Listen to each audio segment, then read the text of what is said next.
नहीं, ढोंगी तो सेम ही है ना। उनके पिता को पे उनको भरोसा नहीं था अखिलेश यादव पर, उनके चाचा शिवपाल यादव को उन पर भरोसा नहीं था। समाज के लोग हैं अधिकांशतः, जो दल इस फरमान को लेके आया है उसी के समर्थक हैं। मैं पूछना चाहता हूं आज वो चुप क्यों हैं?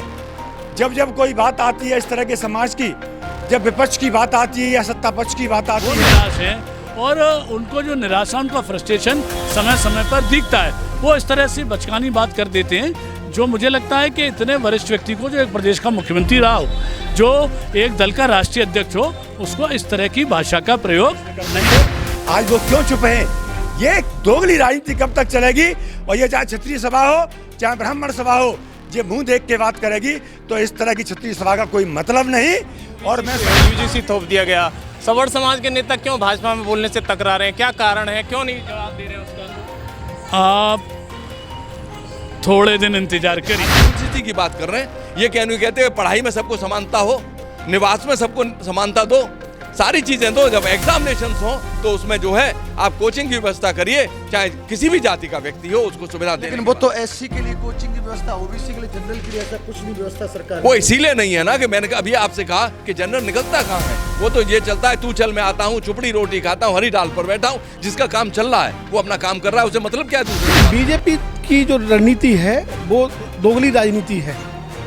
जिस सवर्णों का एक कितनी विडंबना है कि आज देश में कभी ये जो एससी और ओबीसी लोग मांग करते थे समानता की, आज सवर्णों को समानता की मांग करनी पड़ रही है।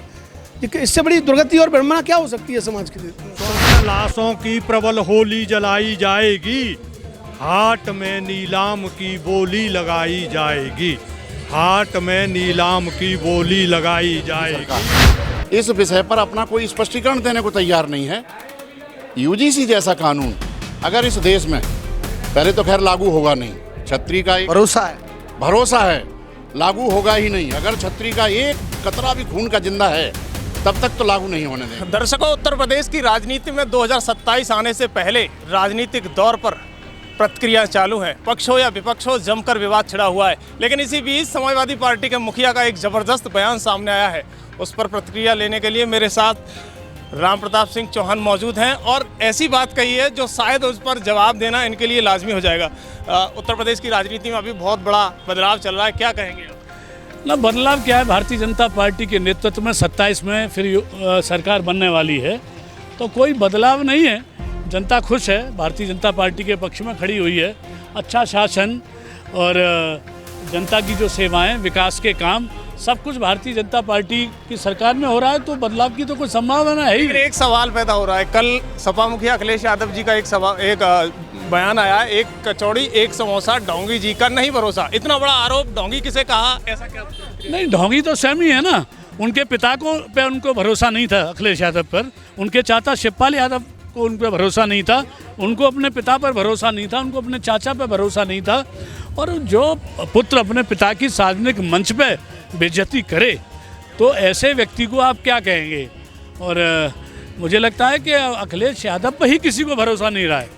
उत्तर प्रदेश की जनता उन पर भरोसा नहीं करती और उसका परिणाम 27 के विधानसभा के चुनाव में मिल जाएगा उनको। वो कह रहे हैं कि भाजपा हताश हो गई है, इसलिए इस तरह के कभी अवमुक्तेश्वरानंद जी को दबाया जा रहा है तो कभी कोई काम किया जा रहा है। क्या लग रहा है कि भाजपा में ऐसा लगने? नहीं, क्या लग रहा है? अवमुक्तेश्वरानंद पर लाठी तो तुम्ही ने बरसवाई थी जब समाजवादी पार्टी की सरकार थी, और अब कोर्ट के माध्यम से जो भी कुछ हो रहा है वो कोर्ट के माध्यम से हो रहा है। भाजपा का इससे क्या लेना देना है? भारतीय जनता पार्टी तो सबके साथ समान व्यवहार करती है और जनता खुश है, लोग खुश हैं। जहाँ तक मुक्तेश्वरानंद का सवाल है तो संत समाज तो भारतीय जनता पार्टी योगी जी के साथ खड़ा हुआ है, तो उनको हताशा, निराशा उनको है जब वो जाति पूछ के पत्रकारों से बात करते हैं कि तुम्हारी जाति क्या है, तुम कौन से दल के हो, हर एक के बारे में गलत टिप्पणी करते हैं। तो वो तो अखिलेश यादव जाने कि वो हताश हैं, वो निराश हैं और उनको जो निराशा, उनका फ्रस्ट्रेशन समय समय पर दिखता है। वो इस तरह से बचकानी बात कर देते हैं, जो मुझे लगता है कि इतने वरिष्ठ व्यक्ति को, जो एक प्रदेश का मुख्यमंत्री रहा हो, जो एक दल का राष्ट्रीय अध्यक्ष हो, उसको इस तरह की भाषा का प्रयोग नहीं करना चाहिए। एक सवाल पैदा हो रहा है, सवर्ण समाज पर यूजीसी थोप दिया गया। सवर्ण समाज के नेता क्यों भाजपा में बोलने से टकरा रहे हैं? क्या कारण है? क्यों नहीं जवाब दे रहे उसका? थोड़े दिन इंतज़ार करिए, सब कुछ ठीक होगा। चाहे वो सवर्ण समाज हो, चाहे ओबीसी हो, चाहे दलित हो, सब खुश रहेंगे भारतीय जनता पार्टी से। एक कानून एक देश की बात होती है, उधर एक कानून दूसरा कानून थोप दिया जाता है। सवर्ण कोई ऐसा देखिए, यूजीसी जो हुआ था वो कोर्ट के आदेश से हुआ था, ये आप भी जानते हैं। कोर्ट ने कहा था बनाइए, कोर्ट ने ही उसको अभी स्टे किया हुआ है। आगे भी आप ये मान लीजिए कि जब मैं कह रहा हूँ ना, कुछ दिन इंतज़ार करिए, सब ठीक होगा। संपूर्ण समाज भारतीय जनता पार्टी के नेतृत्व से खुश रहेगा, संपूर्ण समाज भारतीय जनता पार्टी के साथ रहेगा, चाहे वो केंद्र की सरकार हो, चाहे वो प्रदेश की सरकार हो। बहुत अच्छा प्रश्न है सोलंकी जी, आपने जो प्रश्न किया है सामयिक प्रश्न है। इस समय पूरा देश जो यूजीसी जो काला कानून लेके आया है, पूरा देश का जो युवा है इस समय इतना आक्रोशित है। मैं समझता हूँ एक दल एक तरफ तो एक हिंदू समाज को जोड़ने के बाद कहता है, अगर यूजीसी वाला ये काला कानून ने पता नहीं ये क्या संदेश देना चाहते हैं, ये समाज को जोड़ना चाहते हैं या बांटना चाहते हैं। मैं चूँकि प्रोफेसर हूँ, मुझसे ज़्यादा यूजीसी को कोई जानता नहीं। यूजीसी का मैं समझता हूँ आज यूजीसी का जो चेयरमैन है वो कठपुतली बना दिए गए हैं। जो ऊपर से फरमान आता है पीएमओ से, उस फरमान को केवल उसे टाइप करके हस्ताक्षर करके ये लोग पूरे देश के उच्च शिक्षा शिक्षण संस्थानों पर थोपने का काम हो रहा है इस समय। डॉक्टर साहब, जिस तरह से इस समय जो ये काला कानून आया है, और मैं पूछना चाहता हूं जो सवर्ण समाज के लोग हैं अधिकांश है, जो दल इस फरमान को लेके आया है उसी के समर्थक हैं। मैं पूछना चाहता हूं आज वो चुप क्यों हैं? जब जब कोई बात आती है इस तरह के समाज की, जब विपक्ष की बात आती है या सत्ता पक्ष की बात आती है, तो जब उनके फेवर में कोई बात होती है तो विपक्ष के हम जैसे लोगों से, हमारे क्षत्रिय समाज के लोग उनसे ये सवाल पूछते हैं कि क्षत्रिय समाज में इस पार्टी में रहते हुए क्या आपका ध्यान दे रहे हो कि नहीं दे रहे हो? तो हम जैसा व्यक्ति जब समाज के ऊपर कोई बात आई तो डॉक्टर वीरेंद्र सिंह चौहान खुल के अपने दल की चिंता नहीं की और जो समाज के साथ हमेशा खड़ा होने का काम किया। आज मैं पूछना चाहता हूं भारतीय जनता पार्टी के ऐसे नेताओं से, आज वो क्यों चुप हैं? आज उनके अंदर जरा भी नैतिकता है, समाज के ऊपर लेके समर्पण है, सवर्ण समाज को लेके अपनी बात करने का जो मादा रखते थे, आज वो चुप क्यों हैं? अगर उनके अंदर जरा भी नैतिकता है, समाज के साथ खड़े होने की ताकत है, युवाओं के भविष्य की पीढ़ी को वो लोग क्या जवाब देंगे? आज मैं कहता हूं, उनसे मांग करता हूं, जिस तरह से हम डॉक्टर वीरेंद्र सिंह चौहान जब खड़े होकर जब बोलता है, आज यहाँ के भारतीय जनता पार्टी के लोग वो क्यों चुप हैं? आज अगर जरा भी उनके अंदर नैतिकता है, जरा भी उनके अंदर समाज के प्रति समर्पण है, तो खुल के जिस तरह से हम बोलते हैं, आज वो क्यों नहीं बोल रहे हैं? आज मैं कहना चाहता हूं, आज वो लोग नहीं बोलेंगे तो हम लोग तो मर जाएंगे, लेकिन आने वाली जो पीढ़ी होगी वो ये कहेगी कि हमारे जो जिनका हम सक्सेसर हैं, जो आगे आने वाले हमारे दादा थे परदादा थे, वो चुप क्यों रहे? मैं समझता हूँ ये पीढ़ी किसी को माफ़ नहीं करेगी। और मैं समाज के, क्षत्रिय समाज के लोगों से मैं तो ये कहना चाहता हूँ, आज चुप क्यों हो जाते हैं? समाज के लोगों से, भारतीय जनता पार्टी के लोगों के जो नेता हैं, सांसद हैं, विधायक हैं, पूर्व विधायक हैं, पदाधिकारी बने बैठे हैं, उनके घर पे जाके घेराव क्यों नहीं करते? जिस तरह से अभी एक प्रकरण हुआ था, डॉक्टर वीरेंद्र सिंह चौहान और समाजवादी पार्टी के लोगों से वो प्रश्न करते थे, आज वो क्यों चुप हैं? ये दोगली राजनीति कब तक चलेगी? और ये चाहे क्षत्रिय सभा हो चाहे ब्राह्मण सभा हो, ये मुंह देख के बात करेगी, तो इस तरह की क्षत्रिय सभा का कोई मतलब नहीं।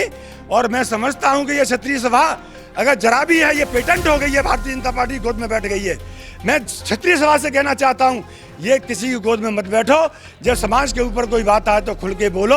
आज जो लोग हमारी पीढ़ी को बर्बाद करने का फरमान आया है, ऐसे ही लोगों को यहाँ पर मंच पे बिठा के मुख्य अतिथि और विशिष्ट अतिथि बना के काम कर रहे हो। अगर जब तक इन समाज का बहिष्कार नहीं करोगे, एक तरफ क्षत्रिय सभा के लोग जाते हैं यूजीसी के विरोध में बयानबाजी करते हैं, आज वही क्षत्रिय सभा के लोग, आज जो लोग आपके पक्ष में एक बयान तक नहीं आया, उन्हें मंच पे बिठा के उनको महिमामंडित करने का काम कर रहे हो। ये दोगली राजनीति ये नहीं चलेगी।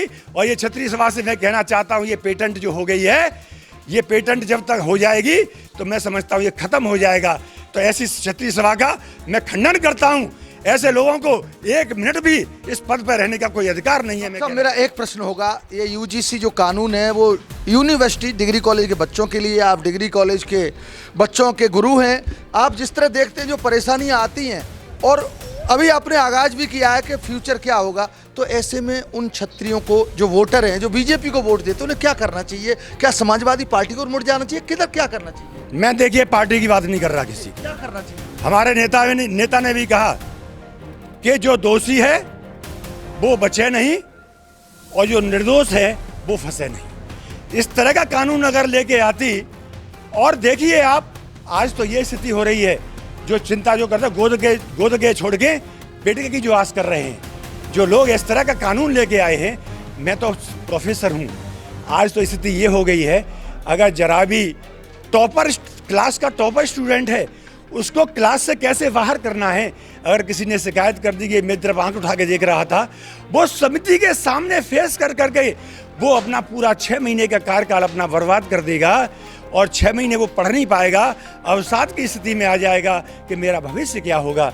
मैं तो इन नुमाइंदों से ये कहना चाहता हूँ, इन आने वाली पीढ़ी का भविष्य बचा लो, इस तरह का कानून लेके मत आओ। और माननीय उच्चतम न्यायालय ने जो फैसला दिया है, मैं समझता हूँ वो सबके हित में है, और जो आने वाली जो डेट है उस पर इस पर और अच्छा फैसला सुनाएगा। कुछ लोग अपना पीठ थपथपाने का काम कर रहे हैं। उच्च न्यायालय का या उच्चतम न्यायालय का फैसला आता है, उसमें तुम्हारा क्या योगदान है? तुमने तो जो करना था वो कर दिया। लेकिन मैं कहना चाहता हूँ क्षत्रिय समाज के लोगों से, ब्राह्मण समाज के लोगों से, सवर्ण समाज के लोगों से, अपनी आने वाली पीढ़ी को बचाने के लिए जो उचित निर्णय हो वो आने वाले समय में अपना फैसला देना। वोट की ताकत एक ऐसी ताकत है, सबका फन कुचलने का लोकतंत्र में कुछ कुचल दोगे, यही मैं कहना चाहता हूँ। कानून बना था उस समय समाजवादी पार्टी के भी सांसद थे, बसपा के भी सांसद थे, भाजपा के भी सांसद थे। आरोप आप ओनली भाजपा पर नहीं लगा सकते हो, कहीं न कहीं विपक्ष में बैठी सत्ता पार्टी भी थी। आपको नहीं लगता कि समाजवादी पार्टी खुद जिम्मेदार है? इस चीज का कानून पारित हो गया, उसमें ओनली भाजपा का नहीं है। समाजवादी पार्टी आप कह रहे हैं बिल्कुल जिम्मेदार नहीं है। सत्ता पक्ष में देख रहे हैं आप, ये कुछ भी लेके आते हैं, विपक्ष के लोग विरोध करते रहते हैं, क्योंकि संख्या बल इनके साथ है, कोई सुनने वाला नहीं। अभी आप देखिए एक जो विकसित भारत शिक्षा अधिष्ठान बिल लेके आई है ये सरकार, ये विकसित भारत शिक्षा अधिष्ठान बिल, इसको पढ़ लेना। और पत्रकार बंधुओं, आपके चैनल के माध्यम से ये मैं कहना चाहता हूँ, जिस दिन ये विकसित भारत शिक्षा अधिष्ठान बिल अगर ये पारित हो गया, हमारी सरकार ने ही, विपक्ष के लोगों ने ही जो है उस समय ये विकसित भारत शिक्षा अधिष्ठान बिल का विरोध किया था, उसी की देन थी कि जॉइंट पार्लियामेंट कमेटी में ये बिल चला गया।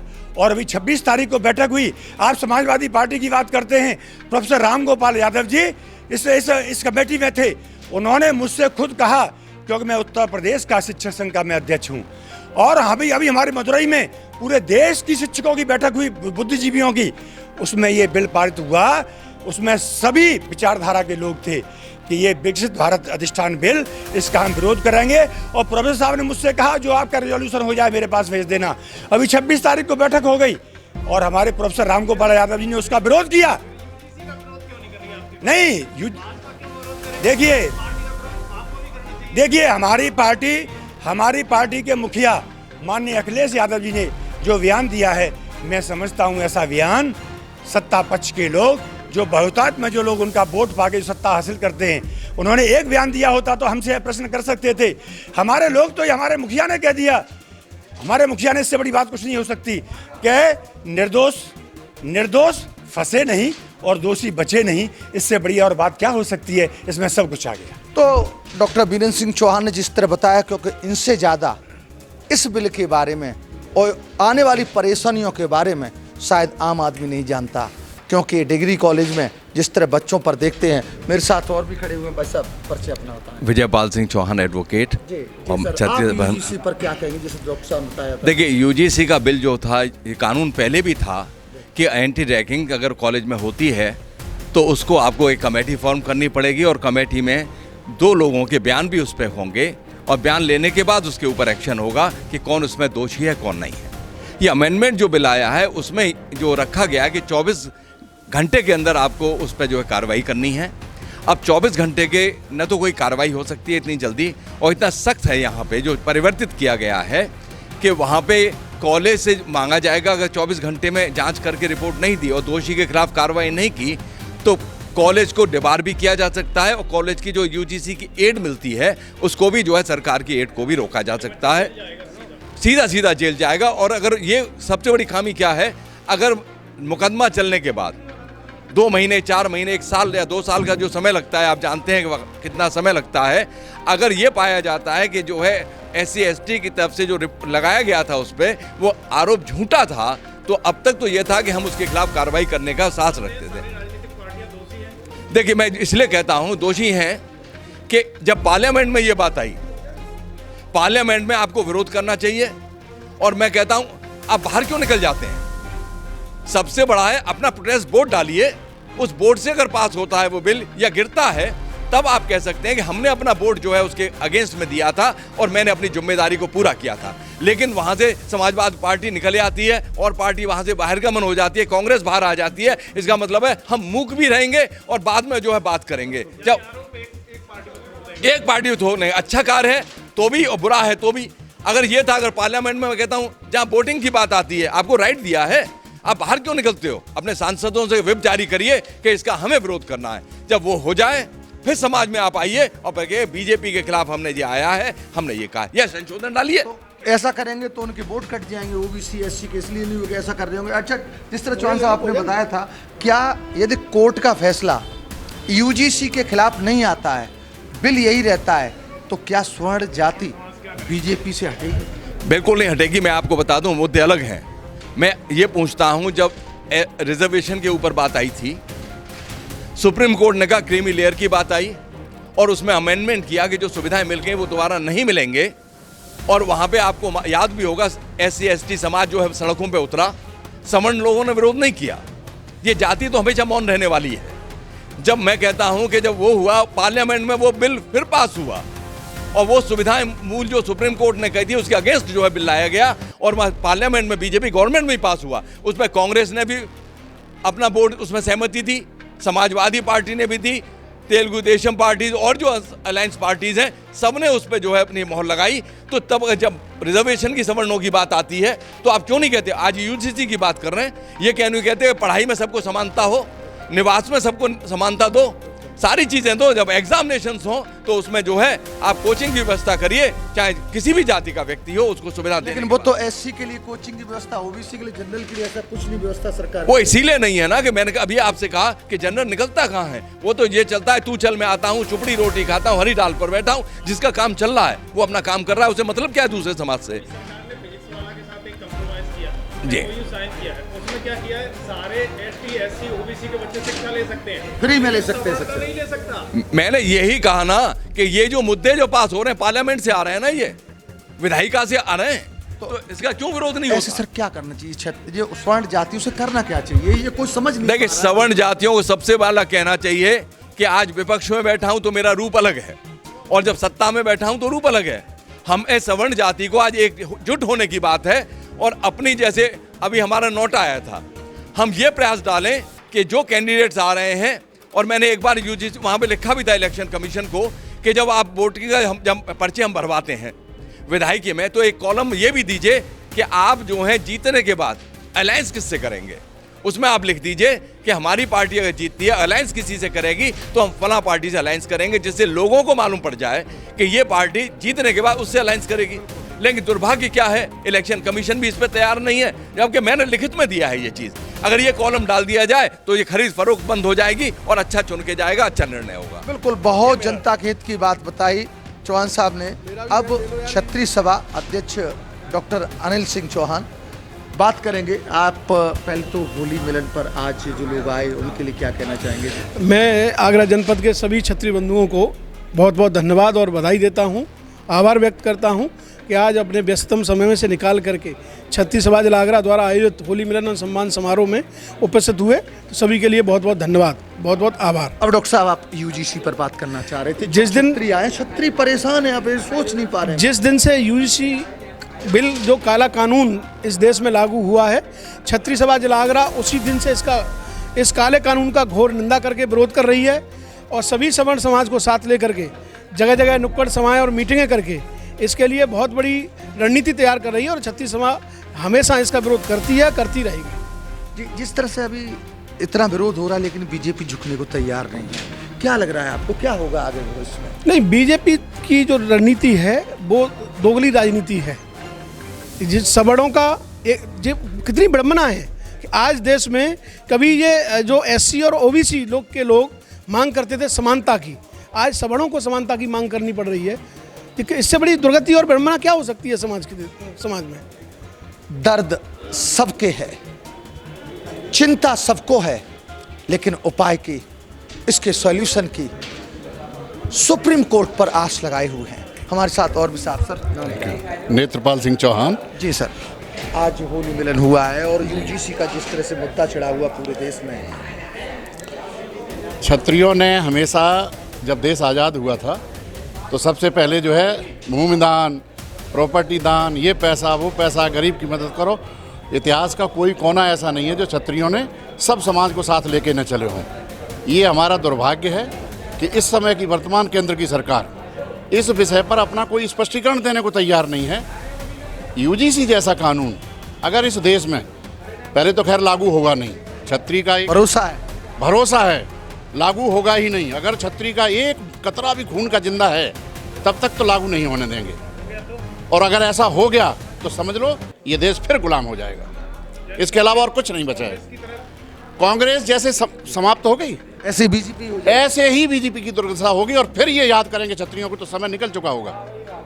आप बीजेपी के सपोर्टर हैं क्या? बीजेपी पैदाइशी सपोर्टर थे। कुछ अंदर जिस तरह से सामान्य वर्ग विरोध कर रहा है, कुछ इनमें खलबली है, कुछ खलबली इनके नेताओं में है और ये आज भी अंधविश्वास में है।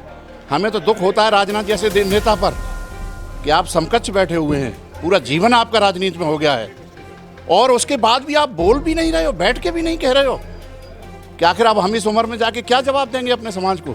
इस समाज की कमियां बताओ। डॉक्टर साहब ने एक बात कही थी अभी मन से कि सबके अध्यक्षों को, जिला अध्यक्षों को इकट्ठा करो, सब समाज की, उनसे पूछो कि आखिर तुम्हारी दर्द क्या है, तुम्हारे पीड़ा क्या है, और निकल के यही आएगा। आज भी हम बैठते हैं IAS PCS के साथ, मैंने देखा है वो यही कहते, बोले नहीं साहब हमें तो नहीं चाहिए आरक्षण, अब गवर्नमेंट दे रही है इसलिए हम चुप हैं।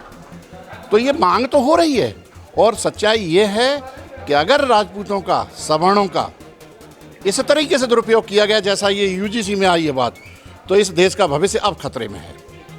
तो अभी जिस तरह से चौहान साहब ने बताया कि यूजीसी यदि रोल बैक नहीं होता है तो बीजेपी कांग्रेस की तरह सफाया होगी। वैसे इनको विश्वास है कि यूजीसी बिल एक्ट पास नहीं होगा। सवाल बहुत हैं लेकिन जवाब अभी क्लियर नहीं है। देखने की बात होगी कि यूजीसी बिल रोल बैक होता है, बैक रोल होता है या नहीं। नमस्कार।